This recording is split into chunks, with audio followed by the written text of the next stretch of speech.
Bioko Island, Liberia. I wanna know ya, let it all hang out. DNA brings the car people out. The artistic, so gifted. African ancestry gets it. Yes, they black owned for the people. In the roots, they will find your sequel. Genetic test in the process, peaceful. Reunite, multiply with your equals. Black scientists, research it.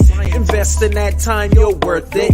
Experience feels so perfect. Get on the right path to your purpose. No other in the industry like this. Find your link to a tribe, precise kid. The Mende people, Mendenga, Volanta, the house. I wanna know ya, Cameroon, Guinea-Bissau, Sierra Leone. Gotta let me show ya, Nigeria, Bioko Island, Liberia. I wanna know ya, Cameroon, Guinea-Bissau, Sierra Leone. Gotta let me show ya, Nigeria, Bioko Island, Liberia. I wanna know ya, AfricanAncestry.com.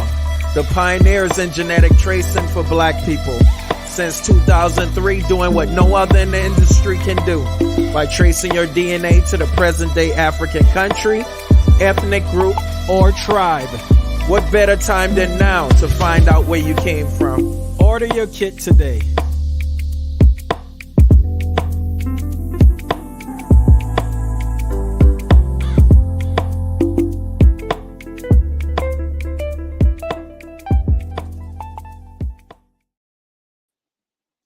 What's up, everybody? Hello. Welcome. Happy Wednesday. Happy Wednesday to you. I'm Gina Page. I'm the CEO and co-founder. I'm the chief bottle washer here at AfricanAncestry.com. It's Wednesday, March 24th. Thank you for being here. We're still in Women's History Month and we are riding high. You guys saw that beautiful picture in the intro. Hey, you are not ready for the phenomenal woman we have to talk with today. Hello. Let's see. Yahosef is here. Welcome. Thank you for joining us. Jane Bronner's in the house representing for Atlanta. Hey, Rashida. Yahosef, you just mailed off your Patriclan test. All right, all right. I hope you activated your kit. So we have a process where once you receive your kit in the mail, you have to activate it online before you return the swabs. Okay, so hopefully you did that, Yahosef. Samuel Horton's in the house. Hi, Marvin. Whoa, we got Cincinnati in the house. Hey, Ambra. Of course, King Joseph is here. He's representing Los Angeles every Wednesday with us. Hey, Kabadia. Hey. Mary Smith's in the house. Avanti. Mentoring Moments is back from London. Welcome, Mentoring Moments. It's late there in London, so I'm glad you're here. Shout out to the Social Scoop, Christine St. Ville. If it wasn't for Christine, we wouldn't know about our next guest. So thank you, Christine, for enlightening me about this phenomenal woman. Jose Cruz, hello. Okay, Yahosef, you activated your kit. Hey, Clarissa, hola. Dre is here. So listen, if you're just joining us, you hear me saying hello to everybody. I feel like you all are all family. Most of the people in the comments are family. If you want to be part of the African Ancestry family, all you got to do is type in the comments. What's up, fam? I'm glad you all are here. We are the pioneers of genetic ancestry tracing for Black people around the world. We've been doing this work for 18 years. We've been using DNA to reconnect Black people around the world, whether you're in the Americas, the Caribbean, the London, like Mentoring Moments, 66 countries. People in 66 different countries have taken this test. We could reconnect you to where your ancestor was before the transatlantic slave trade, either a maternal ancestor, which is through mother to mother to mother to mother, or through a paternal ancestor, father to father to father to father. Hold on. And so we traced Kabadia Bisa to Burkina Faso, the Bisa people, and they are in Burkina Faso right now. This is the perfect example of the now what? Now that I know where I'm from, what am I supposed to do with this information? Well, you can do like Kabadia and go home. You don't have to just randomly choose a country or go to Ghana like everybody does because Ghana is the gateway to West Africa. You can go to Burkina Faso and visit the Bisa people. You can go to Senegal and visit the Mandinka people.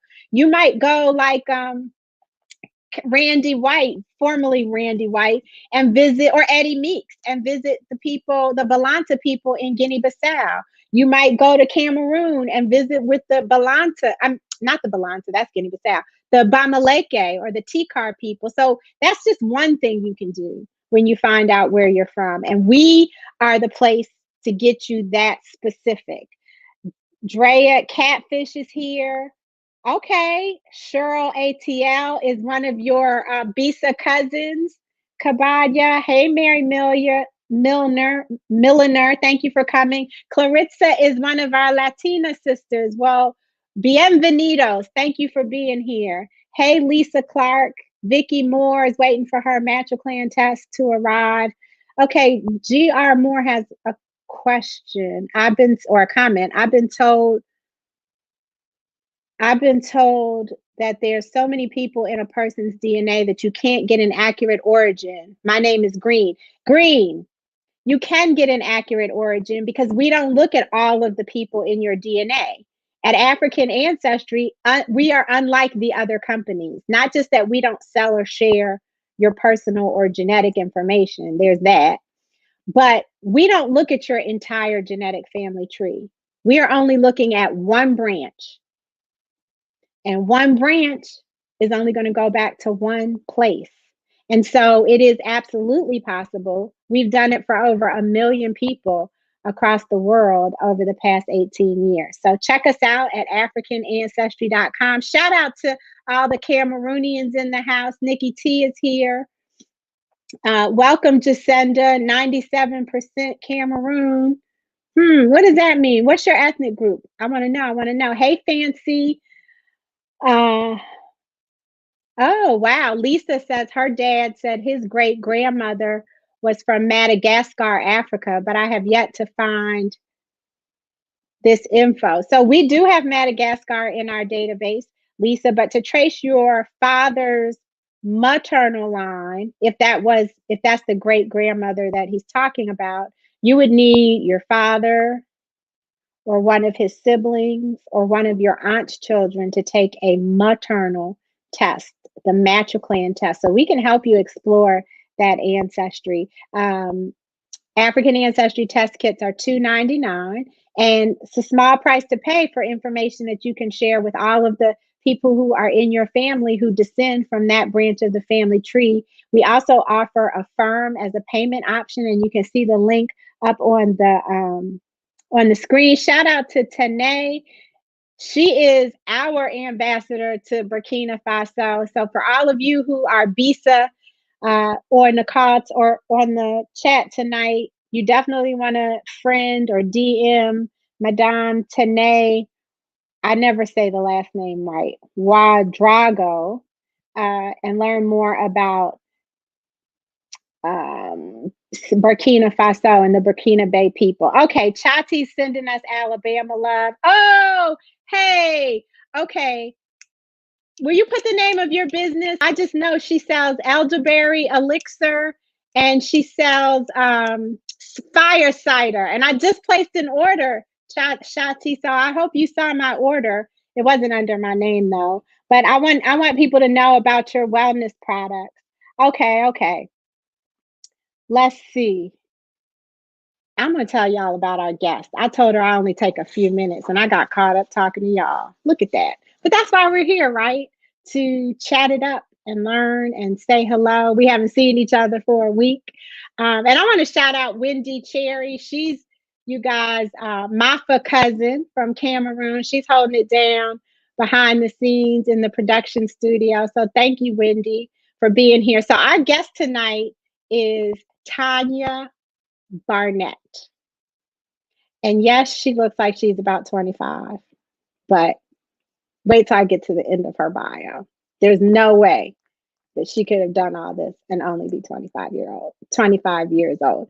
She's the director of racial and ethnic justice and head of the anti-racism task force at George Washington University here in the District of Columbia. She's a disabled Air Force veteran and a staunch advocate for Black women and children, as well as she actively champions for more inclusive services for women's veterans. If we have any women's veterans who are in the chat, let me see you drop I'm a vet in the chat.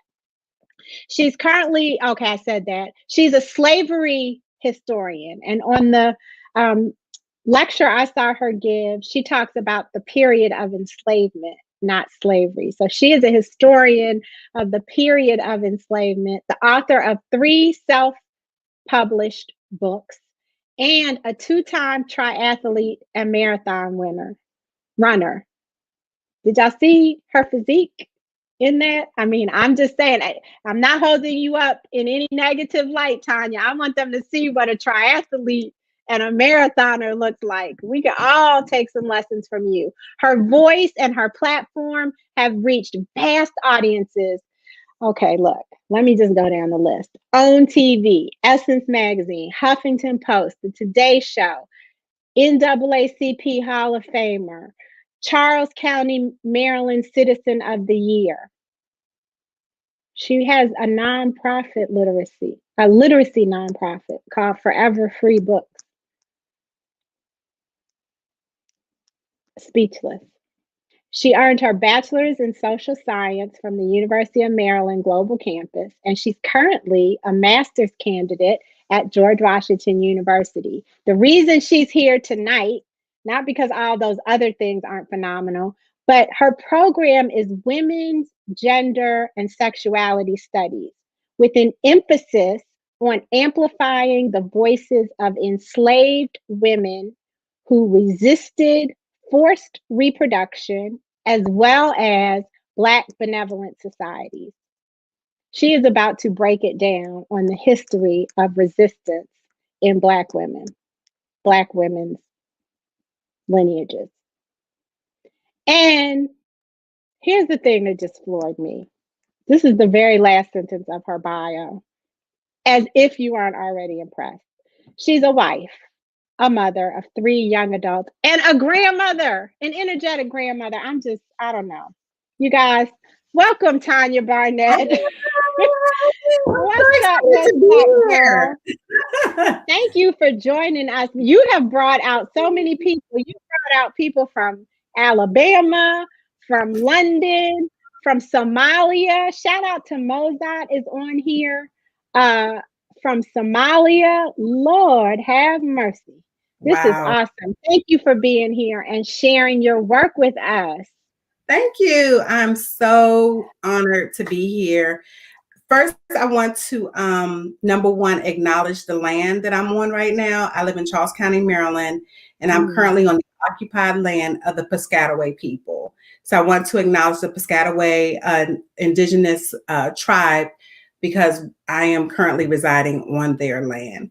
Also, I think it's important that we do acknowledge our indigenous brothers and sisters, because they endured enslavement as well.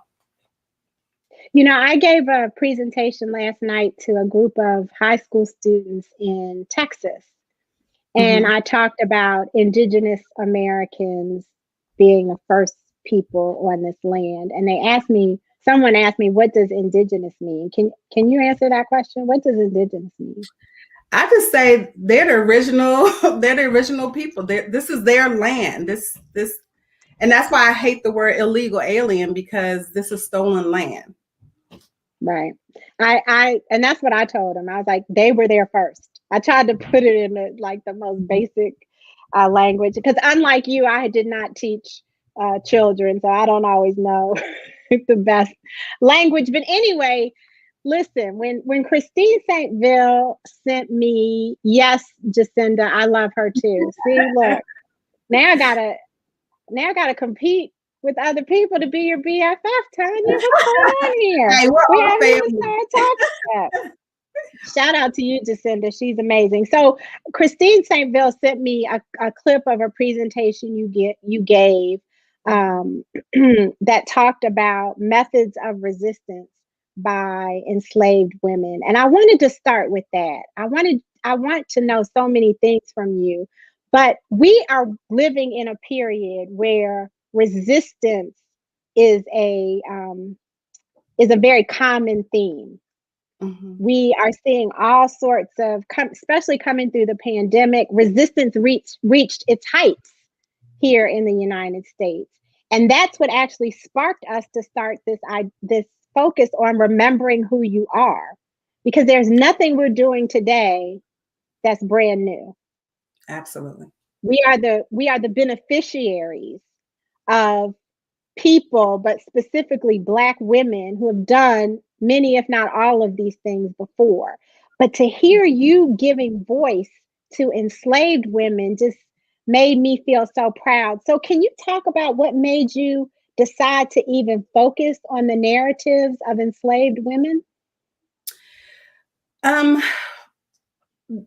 it started out with me. I'm a historical fiction lover, so I love historical fiction. And several other historical fiction books that I've read were written by white women. And so that number one was a problem for me, because they were trying to give voice to their characters in the book. And so from there, it spurred me to actually Google and try to find, okay, how did these women talk? How did they see themselves during their enslavement? And so I was able to actually find actual documentation where the Federal Writers Project interviewed over 1,000 formerly enslaved individuals back in the 1930s. Zora Neale Hurston was a part of that project. And so I was able to find their actual words and I was very specific about looking for resistance, because I wanted to show that I just knew in my heart, Gina, that these women didn't just put up with their enslavement. Right. I just knew that the type of women that we are today, we're assertive, we're not putting up with things. And so I'm like, I know that some of these women had to do the same thing. It wasn't just Harriet Tubman and Sojourner Truth. Right. Right. I wanted to find those women that no one talked about. And so I was able to find about Mary Garner, who said, I will kill my children instead of allowing them to be enslaved. And so I wanted to give her a voice, and give a voice to Lula Mae, who said, I'm not sleeping with this man. I know you put him in my cabin. I'm not going to produce any children. She was beaten because she refused to have sex. And her husband saw how badly she was beaten. And he decided to sleep on the floor because he honored her over what their enslaver wanted them to do, which was to produce more workers. So let's talk about that, because I don't think that it's widely known some of the ways that women were treated as property. We know we were enslaved, but what exactly were the women resisting? I know you have a few categories that you outline that enslaved women were resisting. First of all, when our people were trafficked from the continent of Africa, they were taken from their own communities. They had universities, they had systems of commerce, agriculture, they had money systems. So these were not the ignorant people who white people just happen to come upon and say, okay, we're going to take all of you and put you to work. No, these people were skilled. And so when the women, what I wanted to focus on was the women, and how did they endure that? Like, how did they process, okay, my body is now going to be a tool, like a horse, like a cow, like a pig. My body is now going to be a tool, and I don't want my body to be used as a tool. I want some agency. I want bodily autonomy. And so for me, the focus was reproduction. Like that's the biggest thing, because you're hitting that enslaver in his pocket. You're refusing to produce inventory for him to put on his inventory sheet, because there are actual inventory sheets where, the formerly enslaved, they were just male 25 laborer, right? Female 26 seamstress, and that's just how they were categorized. And they were categorized right along with chairs and bureaus and china and everything else. And so, which is why we can't do any genealogy research past a certain point, because they were not recognized as people with names and families and all of that.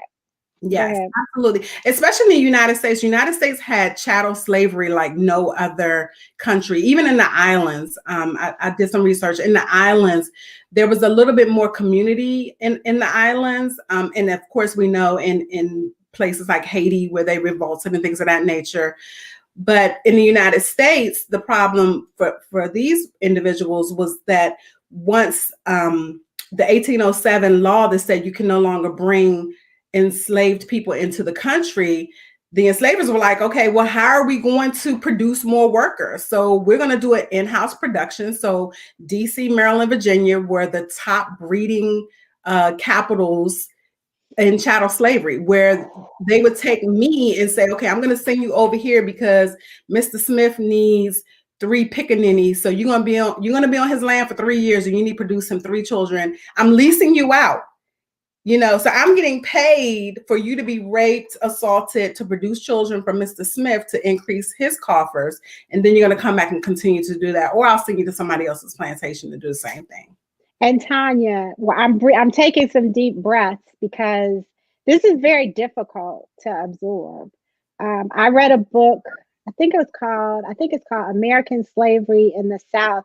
And they talked about how we were bred in Charles County, in Maryland. And there was no regard for whether it was your brother or your father or a cut. Like, it was just breeding men and women with no regard, as if breeding was not dehumanizing enough. But then being forced to have this interfamily interaction led to what our now ancestor, Dr. Nana Pat Newton, talks about as the basis for so much mental illness in our families today. So I had to take a deep breath, because I don't think everybody knows that this is what was happening. So if you were a woman and you were forced into this kind of breeding situation, in what ways did women handle that? Well, there were 4 kind of distinct ways where women handled that. So one was abstinence, of course. And so they had to convince the individual that they were paired with that I don't want to have sexual intercourse with you. And of course, their sexual relations was monitored. They had physicians that went from I even hate the word plantation. I say forced concentration camps, that went and saw, okay, when is her menses? Did she have a period yet? So they kept records of this. And so if they saw that you did not produce a baby, or, it was a form of punishment. You were punished if you didn't do it. And so a lot of women just say, I will take that punishment. I will take that punishment of not producing children, just for the simple fact that when I lay down with someone, I want it to be a loving, meaningful relationship. And I want to produce children that we both love. But because of the system of oppression and what enslavement was, that just was not the case for the Black family. So abstinence was one of the ways. Another way is when they were coming over and being trafficked from Africa, they brought a lot of their herbs, so aloe, cotton root. They brought those seeds with them. Okra was another one. And so you could use these herbs as anti-abortifacients, which cause abortion. So kind of like we have the day after. The day after, things of that nature. So these were actual natural products. And so there's actually one narrative where the women said when they were picking cotton, they would take some of those roots, put them in their pocket, and then grow them under their cabin. And so they would chew on them throughout every day so that they would not get pregnant. So these women were not ignorant people. And that's why I'm using their narratives, because I want to show that they were calculated. They were smart. They knew how to work the system, how to circumvent the system. And so that was another way. Then they used other birth control. So they created pessaries. So they took cloths, they used turpentine, they had recipes. And so what happened is the turpentine makers found out that the enslaved women were using it as birth control. So they changed the formula. So look, who told? Who was the snitch? Right. You know, I had to be somebody had to snitch. But yeah, so the turpentine makers changed their formula, and then it was less effective for birth control. So that was another way. And then, of course, the more brutal ways were infanticide, where the mothers decided, you know, I don't want my daughter to endure what I endured. And that was a given. You know, by the time these girls were 10 years old, they were being sexually assaulted, sexually abused by not only their fathers, but also by their brothers who were white, their uncles, their grandfathers, the overseer, or whoever came to that forced concentration camp were able to use their bodies. So infanticide was another way where mothers just said, you know, I'm not going to allow this to happen to my children. And then, of course, taking their lives by suicide was kind of like the final straw. And women did it all the time. I mean, they did that even on the transatlantic slave. You know, when they were being transported, a lot of them jumped off these boats because with their babies in arms and said, I'm not going to allow myself to be put into a situation. If you all are just joining us, this grandmother right here who is dropping knowledge is Tanya Barnett, and she is studying women's gender and sexuality studies at George Washington University, getting her master's, and she's amplifying the voices of enslaved women who resisted forced reproduction. Now let's talk about, Tanya, how the source material that you've used for your research. You touched on it briefly earlier. I remember I went to business school at the University of Michigan, and we were allowed to take one class per semester outside of the business school. And so one semester I took a class called Slave Women's Narratives.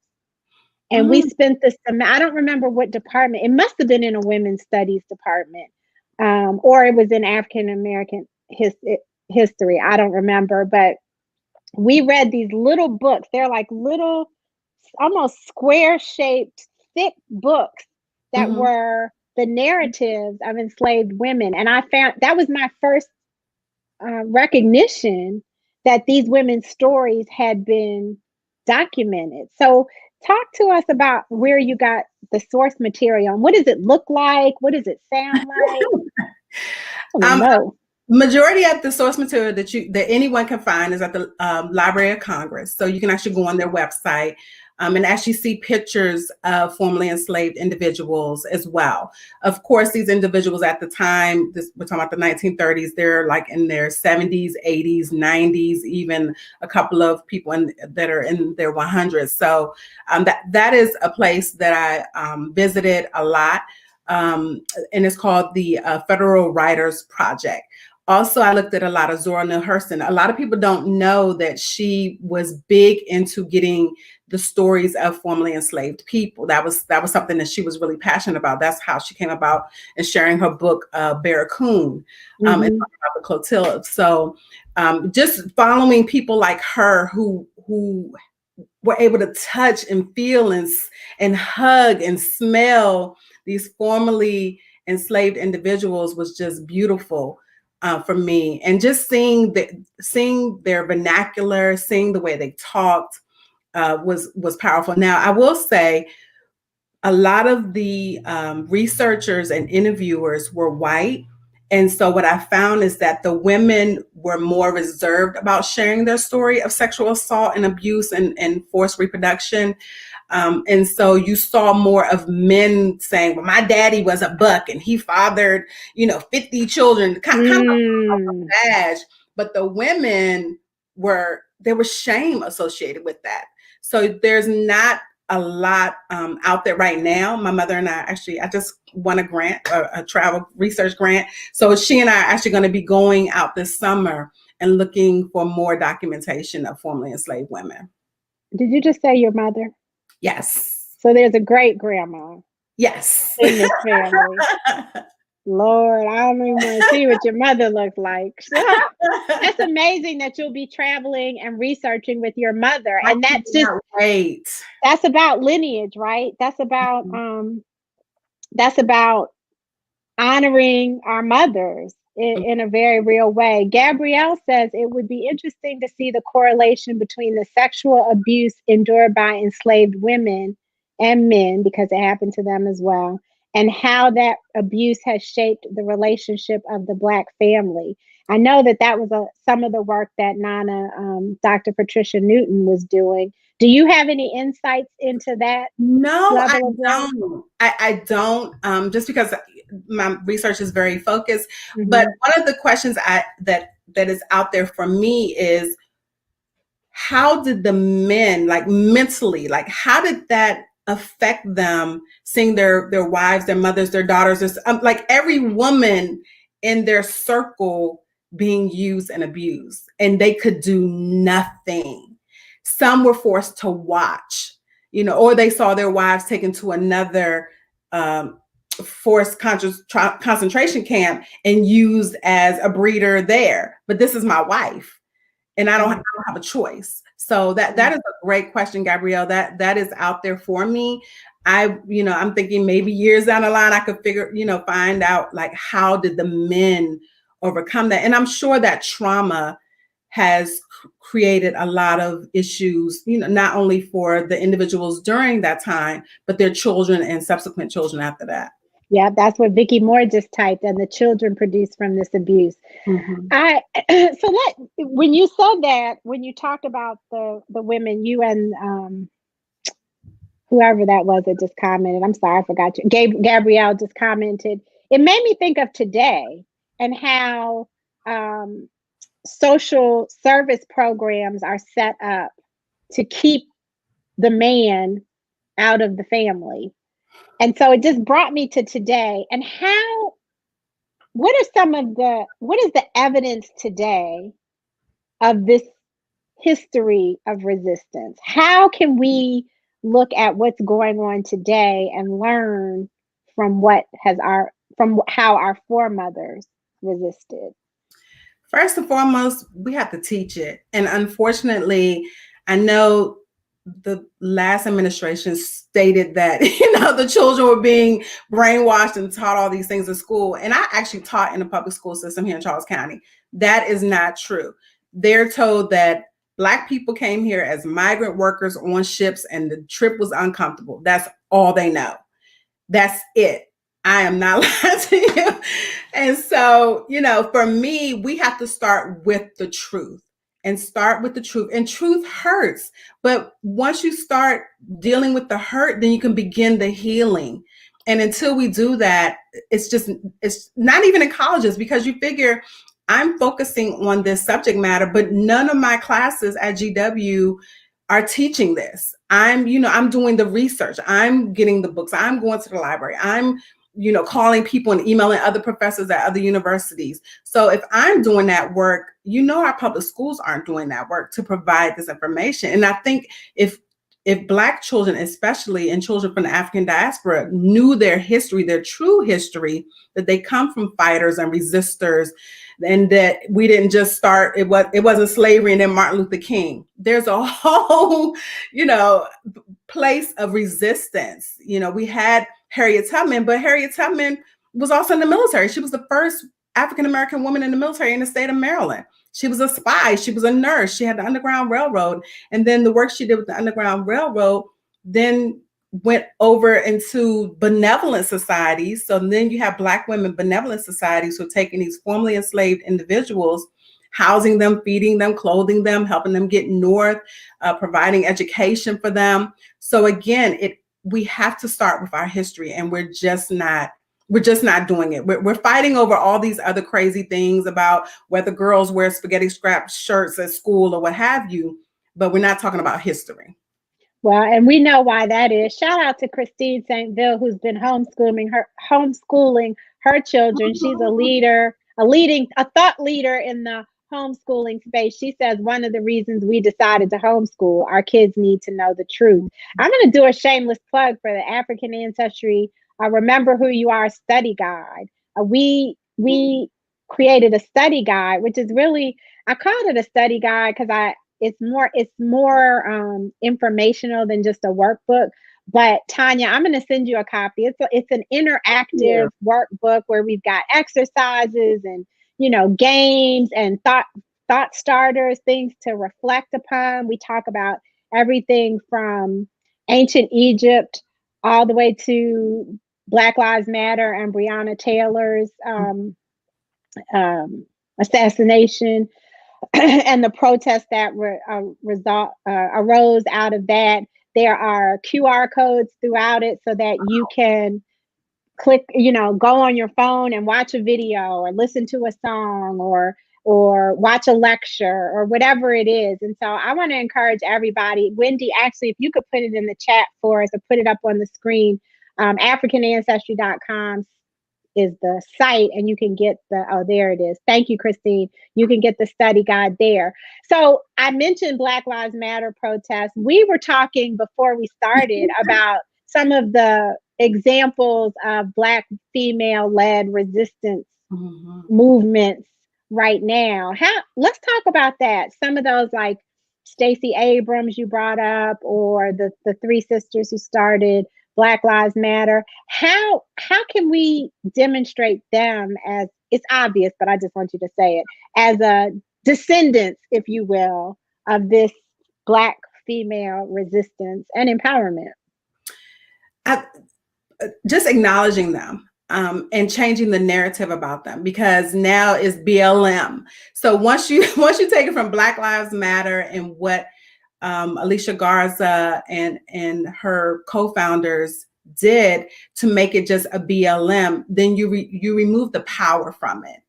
And so when we do that, again, the same thing happened with the NAACP. NAACP did not get to be, and I'm a life member, but we need more work. We need more workers. We need more doers. We need more resistance.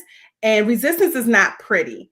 And I think that's the problem that we're finding today. When Black Lives Matter happened, people did not like that because it was not pretty. It's putting it in the face. And I love that you said Breonna Taylor was assassinated, because language matters. She was not killed. Her life was not taken. She was assassinated. And I think once we start using the correct terminology, and that's why I use enslaved, I use enslaver, enslavement, things of that nature, rape. I think starting with that language is key. And then we can make that connection to say, hey, you know what?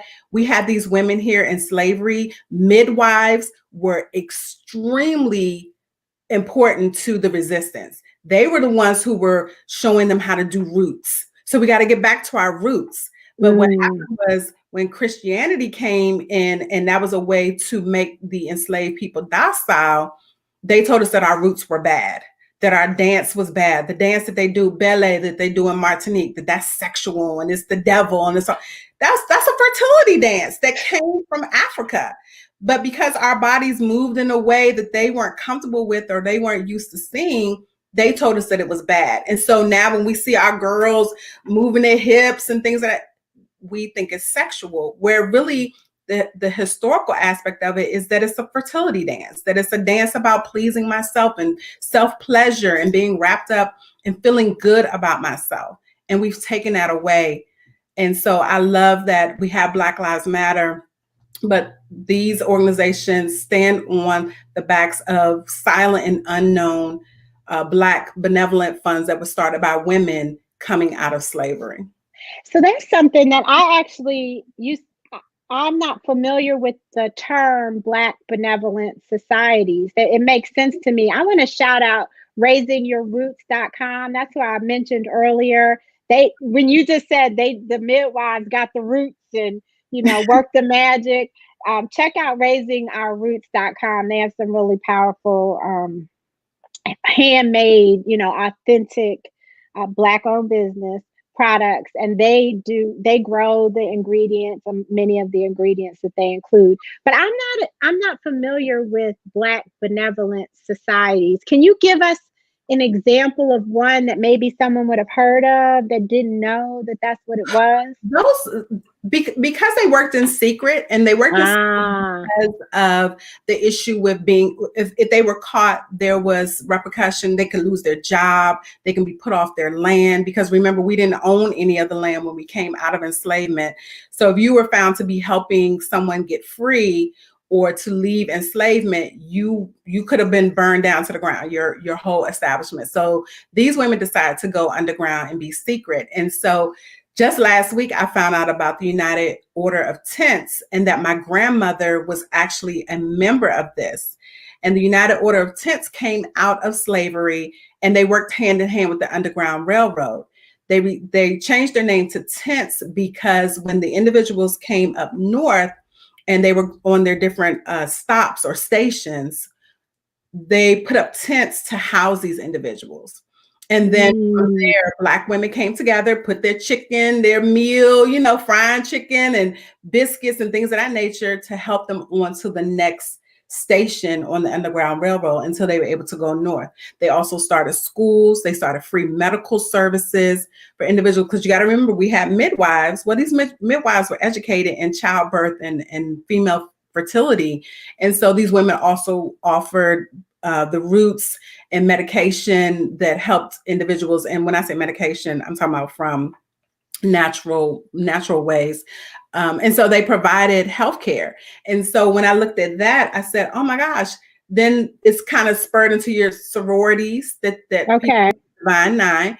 And then you had the Black Panther movement, where what they did was they had the free lunch, free breakfast program. They provided free medical care. They provided free plumbing. So again, these were Black individuals saying, you know what, the government is not doing what they're supposed to do. And Freedmen's Bureau did nothing for our people. And so now we have individuals like Black Lives Matter or Stacey Abrams, voters organization, Black Voters Matter. You have all these organizations still doing the work because the ball has been dropped, in my opinion, as far as Black people have been concerned. Well, and it just goes to show that we've been caring for ourselves and doing for ourselves for a very long time. And when we do that, it works. Mm-hmm. And so for me, this is an example of how when you do for yourself and not rely on others, and I mean do for yourself as a group. So if we do for ourselves, how we can be successful. That's what that says to me. But that's good. I feel better now that I wouldn't know about a specific Black benevolent society because it was secret. You said they called themselves Tents, and I always thought of the Underground Railroad stops as being extremely secretive. So it's kind of counterintuitive to me that they would have a tent set up. But this is further north. Okay. So these were like, say, Pennsylvania, Maryland, but the United Order of Tents started in Virginia, and because Virginia was a huge slave holding state, enslavement of Black people, and so that's where they started. And I think they still have some chapters, but majority of those women are like our grandmother's age or our mother's age. And so you've just given me a whole bunch of information about your legacy, the legacy of your maternal line. I know your grandmother was in the Tents organization. Your mama is doing research with you. Then you, of course, are phenomenal, and I know that you have children as well. This is amazing. I would like to honor you with a Matriclan test in honor of Women's History Month and the phenomenal research that you're doing about our mothers. One of the things that I think is important for everyone who takes our test or who within the sound of my voice to know is that when we trace maternal ancestry, we are looking at DNA called mitochondrial DNA. So we're not looking at all of your DNA. we're looking at less than 0.1% of your DNA. And it's the DNA that you got from your mother uniquely. It did not mix with anything you got from your father. And it is the same as the DNA that your mother got from her mother and that she got from her mother. It doesn't change for generations. So we have the DNA of that woman who made it, not just across the Middle Passage, but made it through the forced concentration camp experience that you've been talking about, that made it through segregation, Jim Crow, the 80s, the 2000s. We have that DNA in our body, so we have no excuse. Right. So we take that DNA and we look for it in Africa. We look for people in Africa who have that same exact mitochondrial DNA as you. And when we find someone who has matching mitochondrial DNA, you have to share maternal ancestry with them because the mtDNA did not change. And so now, those of us who are in the chat, if you know your maternal ancestry, throw your flag up. I want to see some flags that represent your maternal ancestry. I know we have Cameroon. I know we have Nigeria. I know we have Burkina Faso. I don't know if that map is in the emojis, but throw your maps up to let me know who on here has traced their maternal ancestry. So now you'll be able to know, Yay! Tanya, what is the culture that your mitochondrial DNA came from? What did they do? How are they living today? What is their history? What are the traditional practices? What are the beliefs? How do those female healers operate? All of those kinds of questions will be answered when you take the MatraClan test. So I know you try to tell me, oh, you know, girl, I'm going to do it. It's on my list. Now you don't have an excuse because I'm giving it to you as a gift. And I expect to come back on here and be able to celebrate all of those women. I have to come on with my mama too. I have to come up with her. Okay. And that's it. You're going to do it or she can do it. It doesn't matter. Either one of you can do it because the result is going to be the same. And then you'll be able to share that with your children, your grandchildren, the future Tanya Barnett descendants that come into the world. We already know that they were going to know the right history, but now they'll know their own personal African history as well. And all of your cousins, all of your aunts and uncles, everybody in the family will share that result. So that's my gift to you, to celebrate all of this knowledge. I mean, you should just see in the chat all the comments. Sorry, I wish I could see the chat. You'll have to go back through. It'll be on our Facebook or on YouTube and see. But people are saying, you know, awesome gift, and they're just, you're a queen, and all kinds of things. Yes, you are. I want to make sure that we didn't leave a big old stone unturned. I know there's a lot we can talk about, but I just want to make sure that is there anything else you feel like this audience needs to know before we wrap up? Absolutely. I would say if you have not started doing your genealogy and finding out who's who in your family, like I said, my mom and I just found out last week that my grandmother was a part of this benevolent society that assisted, you know, newly enslaved people that had escaped. And then on my grandfather's side, his grandmother, Bethany Sample, actually helped start Ebenezer Baptist Church in Exmoor, Virginia, with other formerly enslaved individuals. So we got Jasper Savage and all of that. And it was 2 women and 1 man that started Ebenezer Baptist Church. And it was to help formerly enslaved individuals. So again, if you don't do your genealogy, you just don't know who did what in your family. And for me, it's like I can't help but continue on their work. Right. I feel obligated to continue on their work. And it's not an obligation like I'm like, Dag, I got to do this work. I have a passion. I can feel it. I can smell it. I feel like I'm helping. My grandmother had an elementary school education. Here I am, in graduate school. And so now I can take her legacy and continue on and do great work, because unfortunately in this country, we're still going to need benevolent individuals like yourself, people like Ramunda and Derek Young at Mahogany Books. And shout out to Mahogany Books. I see Ramunda on here. She's in here listening to you, girl.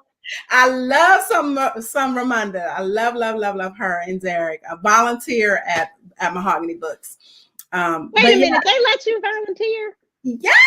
I'm trying to get in on the new store. I'm like, whatever you need, let me put some books up. Let me help vacuum. Listen, I need you to advocate for me since you are already a volunteer. I've been trying. I'm thinking with store number 2 that they're opening in National Harbor. I have another chance. I cannot wait. Shout out to them. Yes. Going up. I'm so excited. And that's what it's about. It's like when you know your history, you can celebrate other Black people doing great things. You're not jealous. You're not like, well, dang, why is she doing all that? She thinks no, you have greatness in your lineage. You just got to look for it. Nicole Taylor says, my African identity helped me through the pandemic.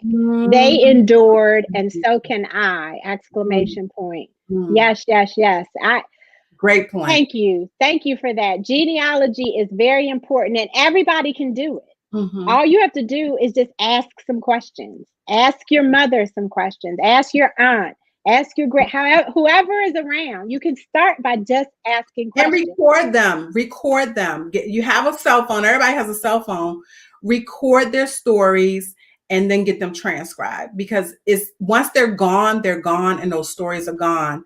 My mom and I were talking today when I told her I was going to be on here, and she told me that my great grandfather was violent and he almost shot one of his kids to death. And so the family just stopped talking about him because of the shame and things of that nature. But it's like, if someone doesn't know this information, even though this person was a violent person, they were still part of the family. Right. Yeah. I have thoroughly enjoyed these past 54 minutes. I just want to clarify. Darlena Rose said, who didn't let you in, Dr. Gina? I just want to be clear. Mahogany Books, those are my people. What they didn't let me do is help set up their first store. But they have let me in plenty of times, and we are partners with them. And Tanya's going to make it so that they let me help set up store number 2. That's all. I love them. They definitely let me in.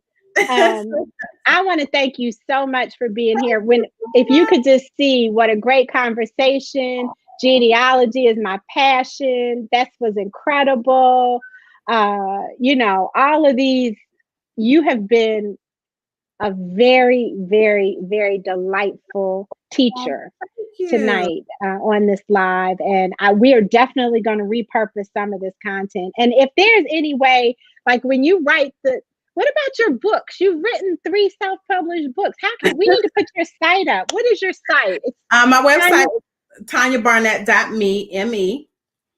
Yep.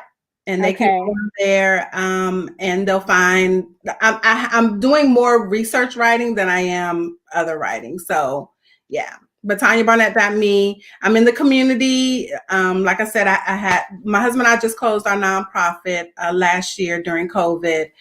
But yeah, I'm still out here in the community. And you are helping to transform young minds, Black minds and white minds, because the white minds are going to be reading your books too. Thank you for giving voice to Black women, and thank you for giving voice to Black women through a Black woman's lens. We need more of that, and I appreciate you. As I'm being nosy now. See, we were supposed to go, but you said you love historical fiction, and my favorite book of all time is called Segu by Marase Kande. Have you ever read that book? I've never read that. Girl, you got to go to mahoganybooks.com and get that book. It's a historical fiction account of how Islam spread throughout West Africa. S-E-G-U-E? No E, just S-E-G-U. I recommend that book to anyone who's likes a good story. But if you're interested, if you love historical fiction, you'll love that. And she's of Caribbean descent. So it's definitely through a brown woman's lens. Okay. Everybody, thank you so much for being here. I don't ever take your watching our lives for granted. I never take your comments for granted. I thank you so much. I look forward to that very first person who says, hey, we're here for the live. And this engagement, it lifts me up. I know if Tanya goes back through and reads the comments, it will lift her up too. We are who we've got. So we got to continue to do this work and continue to help educate. We all got something to learn. And I just presented you with a master educator in Tanya Barnett.